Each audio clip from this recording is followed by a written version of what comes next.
Hey everybody, my name is Anthony, and in this episode of Track Guide from an average player, I'm going to do something different. So instead of going in time trial for an hour and then taking the best clips, I'm going to show you clips from different scenarios and then talk about them, and then just talk about what I did wrong and how you can improve time. So this is in time trial, so coming into the first lap, you can see here I brake a little bit too early here, and I don't exactly get the apex the way you probably should get it. As you can see from this clip here, I brake a little bit too early. I brake at this dark patch when usually you want to be braking at the 100-meter board, just before the 100-meter board, just so you can get that extra braking. I feel as if that's just due to the amount of brake pressure I had on the car at the time, which was about 75. But anyways, coming off of turn 2, you want to ride the apex on exit just to get that better exit really, and then come in here. Usually you could be in 7th gear, but you can go to 8th gear if you want, and then you brake at the 100-meter board down to 3rd. So coming through to the second sector now, you want to ride these two curbs. Usually I find a lot of time there, and you want to miss that third one because it can unsettle the car and then brake at that blue patch. I'll showcase that in the next lap more specifically. But coming into turn 10, now this is where you usually should be braking, just as you're coming up to the apex on that, and then you want to shoot out towards the outside just to get that better angle coming into the next apex, coming off of turn 10 there basically. So yeah, you want to get the best exit you can, open DRS, and then you want to put your car half on the track and half off the track. This is basically called the esports line because it's able to give you that angle just to attack that apex really coming off of the DRS zone. So making your way through at the end of sector 2, you don't want to touch that curb there because that can spin your car the amount of times I spun my car there. And as you can see here, I actually missed the apex, which ended up losing time. You'll see in the next lap that I actually gained a little bit of time just from hitting that apex, and that lap wasn't exactly the best lap either. So yeah, coming off the final corner now, you can see the time that I get here. I think it's a 27.9, I think that is. I can't really see, but you can see here coming off to the first corner now that I brake a lot later, just before the 100-meter board, and you'll be able to see just on the delta there that I do make up time, even though I'm in the red right now, but I do make the time off exit. Didn't have the best exit coming off of turn 2, could have been a little bit better, but yeah, as I said, you can go into 8th gear here if you want. 7th gear is just better for engine braking, as a lot of people call it. Personally, I don't really understand that too much yet, but it's just something that I've tried out and it seems to find me time. So yeah, as you can see, this is where you want to be braking going into this corner. You want to look at that blue patch, and as soon as that blue patch ends, that's when you want to start braking, and then just swing your car to the outside just a little bit and then come back into the apex. And obviously turn 10, you know how turn 10 is, I've just explained that. You want to come out to the outside just to get that angle back into the inside and then get the best exit you can. So yeah, you can see this is not the best lap.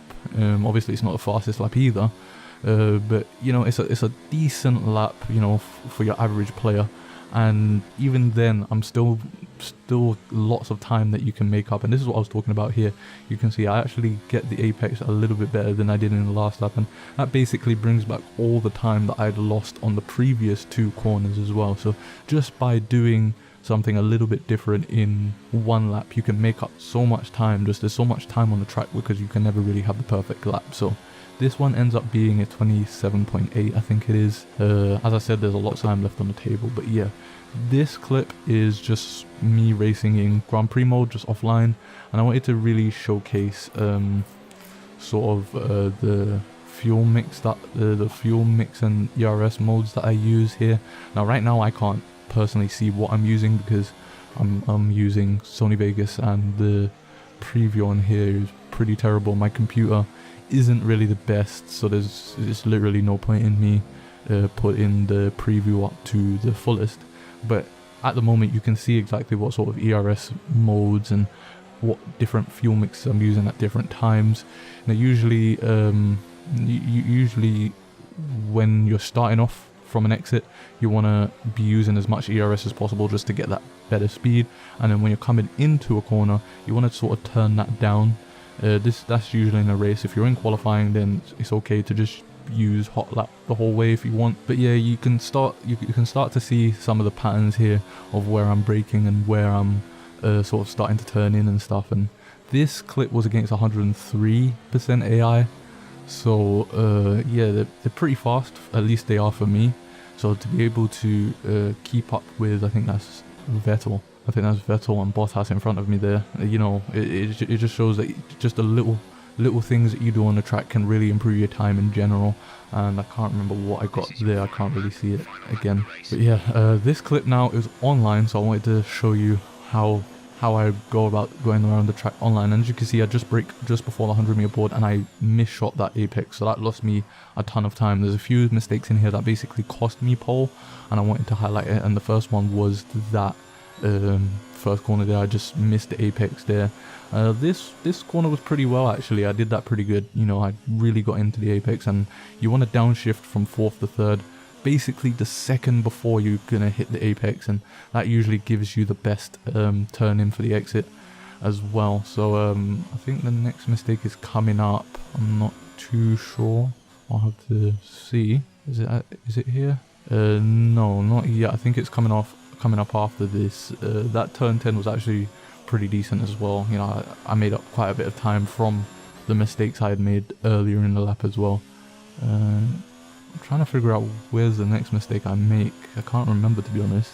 I think it's coming up to this corner here. Yeah, as you can see, I just completely missed the apex there, and that alone has just lost me, you know, 2 to 3 tenths, depending on you know, how everybody else ended up taking that same corner. And I didn't get that apex perfect either, so that's probably lost me another half a tenth, and all of that resulted in me missing out on pole by a second. As you can see, I think that was a 28.2, which is something I could have easily got. And this is another lap from the race after the qualifying, and this is on online ranked, I think. Yeah, it's on online ranked. As you can see, I'm in 2nd place right now. And once again, I would love to be able to talk about the ERS and fuel mix that I'm using at the time, but I really can't see it. And if I put the preview on the best preview, you know, the preview is not even going to be able to play properly, so I'm not even going to be able to speak alongside the videos, so that everything's all synced up so that you know exactly what I'm talking about. But yeah, you could, once again, it's just the patterns. You can see the patterns there. I've already said where to brake, and you noticed in this lap there I did hit the apex going into those 2 corners, and that made up quite a bit of time. I'm not sure if I think I ended up going wide here at turn 10, and you can just see how much time I end up losing to this guy. No, I didn't go that wide there. I think that was another lap that I might have recorded. But you could just see how much time this guy's gaining on me just from the few mistakes that I have made on this lap. Oh right, I go out wide here, and just look at how much time I end up losing to him just by going out wide. Probably should have broke a little bit later there. And as I said before, you know, when you're going into a corner, when you're in a race, you want to turn the ERS down, just so that you can, just so you're not using that extra power from the car, so that you can actually get the car slowed in and hit all the apexes. And then as soon as you come out of the corner, you want to use all the ERS that you can use just to basically slingshot yourself out of the corner there. So I think there's one more lap here.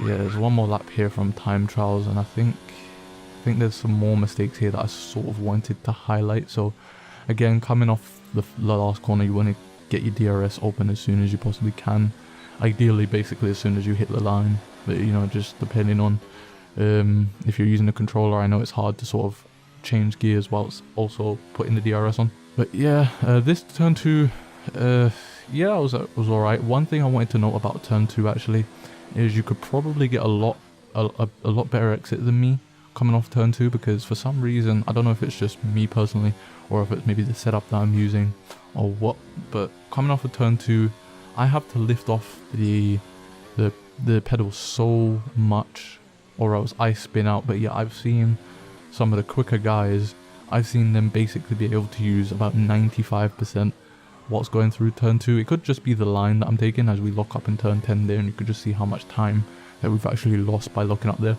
But you know, just there's so much time to be gained in turn 2, I feel, from the clips that I've showcased here, just because I'm not able to get on the throttle fully. So I really personally don't know why it's like that. But yeah, either way, you could just see how much mistakes I'm making and just how much times I'm losing on this track. So I'm gonna end it here for now. If you like this style of video, then definitely hit the like button, because I want to start doing these type of videos like this, just showcasing the breaking points and everything. So yeah, make sure to hit the like button, subscribe to the channel, and follow me on all my socials, especially Twitter, if you want to learn more about when these sort of videos will be coming out. So I'll see you guys later.